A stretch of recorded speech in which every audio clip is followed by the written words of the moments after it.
ውዶች እንግዲህ የሩታ ምስጢር ወጥቷል፣ ምስጢር ተጋልጧል ምናምን እያሉ እንግዲህ መጥቷል ማለት ነው። እና ማርትና አቤላ መጥቷል።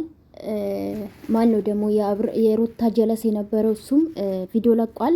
ዳኒ እና ብሩኬም ሲያሽቃብጡ ነበረ እና ምንድነው ቢኒ ማለት ሶሪ ብሩኬ ሳይሆን ቢኒ ማለት ነውና ውዶች እንዴት አያችሁ? ማለት እኔ ቅርታ አድርጉልኝ ምንም ብዙ ነገር የተወራ ነው። በእርግጥ ከኛ ነው አብዛኛው አይዳ የሚወስዱት ታውቃላችሁ። ከኛ ዩቲዩበሮች ከኮመንታተሮች ገባችሁ? እነሱም በዛ አይዳ መጡ ማለት ነው። ገባችሁ? ሁሉም ሩታ እንደዚህ ማድረግ የለባትም። አሁን ደግሞ ሩታ ላይ ዞሮ ሩታም መተት አድርጋበታለች። መተት በእውኔ ነገር አድርጋ ነው ያፈዘዘችው። ልጁ የለም ደንዝዟል። አረተው ጌታን እኔ መቼም አይዋጥልኝም መቼም ማለት ነው። ሩታ እኮ ሄርሜላ መድኃኒት እንዳደረገችበት ያስመሰለች ነው። ምን ብያችሁ ነበር? እኔ በቀደም ትላንትናም ተናግራለሁ። ሩታ ወደ ሄርሜላ ያዞረች ነው። ከዚህ በፊት እሷ መድኃኒት አድርጋበት ከራሷ ጋር እንዳቆየችው ነው ያስመሰለች ስታወራ ነበረ። ትላንትና አይታችሁ ከሆነ ጤነኛ ነው ስትል ነበረና እንደውም ከሄርሜላ ጋር ነው ጤነኛ ሳቅስ የነበረ እውነት ለመናገር ሲስቅ የነበረ ምናምን እና ምን ልላችሁ ፈልጌ ነው። እኔ አሁን እውነቴን ነው የምላችሁ። ያላየው ሩታ እንደዚህ ያደረገች በጭራሽ አልልም። ለምን አስተውሉ ዶቼ፣ እናንተ ያያችሁ ቪዲዮ ነው። በቪዲዮ ነው አስተያየት መስጠት የሚችለው። እኔ በበኩሌ ሊና አለኝ። ስለዚህ ከካሜራ ጀርባ እነሱ አንድ ናቸው። ሲቀጥል ደግሞ አንድ ነገር ልንገራችሁ። አሁን የእውነት ምን አምሮ ውስጥ እንደመጣ ታውቃላችሁ? ሩት ሄርሜላ አርግዛለች ታውቃላችሁ። አርግዣለሁ ብላለች አይደለ? ትላንትና ስለወደቀች ገባችሁ? ስለወደቀች ደግሞ እኔ ለምን መሰላችሁ? እንዴት አብርሽ ከሩታ ጋር ሊመለስ የቻለ? ቢሞት ከሩታ ጋር መኖር አልፈልግም ያለ ወንድ ትላንትና ፈቅራታለሁ አንዴ ሄርሜላ ማናት ይላል፣ አንዴ ደግሞ ስላጠፋው ይቅርታ።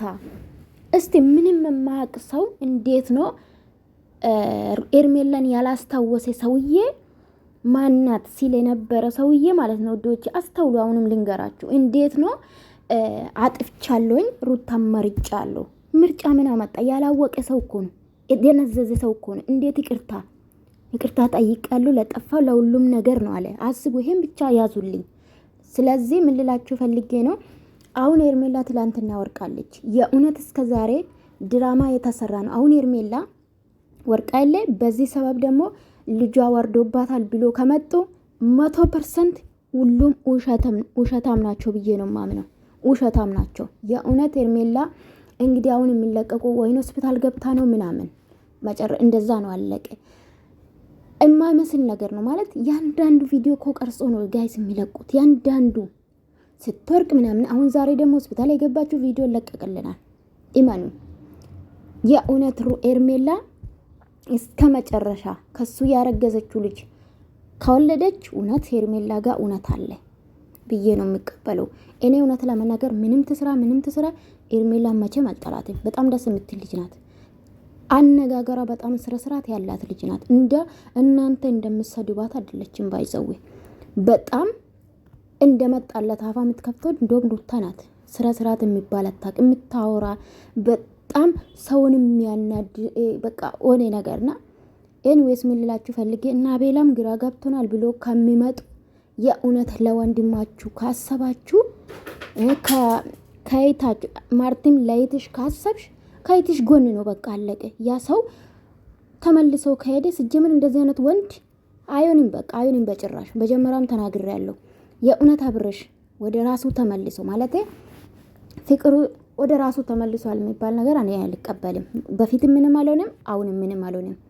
የእውነት እንደዚህ ቪዲዮ ላይ ስናይ ግን አዎ ምንም ሆኔ የደነዘዘ ሆኔ ውስጥ ነገር ሆኔ ውስጥ መጥፎ ውስጥ እንዳለ እኮ ይታያል። ግን አላምንም ነው እንጂ እኮ አላቅም። ትወና ሊሆን ይችላል። በቃ አላምንም።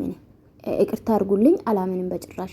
ለምን አብረሽ ብዙ ጊዜ እንደዚህ አይነት ነገር አድርጓል። የምታስታውሱ ከሆነ ከሩታ ጋር ሆኔ ጊዜ በቃ አብረ መሆን አለብን ብላ የተበቀለችው ጊዜ እንደዚህ ሲሆን ነበር። አብርሽ የምታስተውሉ ካላችሁ ማለት ነው።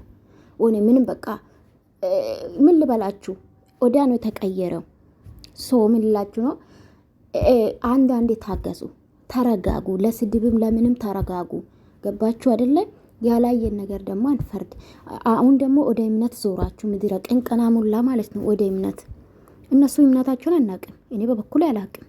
በፊት አንድ ሰው ክር ስላሰረ ብቻ አይደለም ኦርቶዶክስ የሚባለው።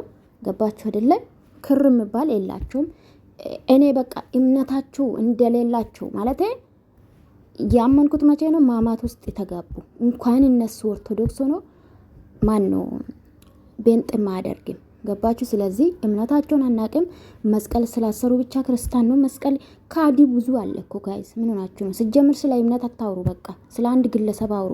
ኦርቶዶክስ ቢሆን አብርሽ ኦርቶዶክስን አይወክልም፣ እኔም አልወክልም፣ ሩታም አትወክልም። ስጀምር አይደሉም። በቃ ይሄ ነው የምነግራችሁ። ገባችሁ አይደለ? እና በዚህ መልኩ እውነት እሷ አድርጋ ከሆነ በዚህ መልኩ ደግሞ ጥሩ አይደለም። አንድ ቀን እኮ ይጋለጣል። አንድ ቀን ይሄ ልጅ እኮ እኔ ነገር ልመረመር ይችላል። ገባችሁ አይደለም? እና ይሄ ነው የሚላችሁ። ከዛ ውጭ ግን እንግዲህ እነ ማርቲም ግራ ገብቶናል ምናምን እያሉ ነበረና እውነት አብረሽን እውነት እነሱ ይሄ ውስጥ ተደርጎበት እሱ ላይ ተደርጎ ከሆነ ሄዳችሁ ጸበል መውሰድ ነው። 4 ነጥብ ጨርሻለሁ።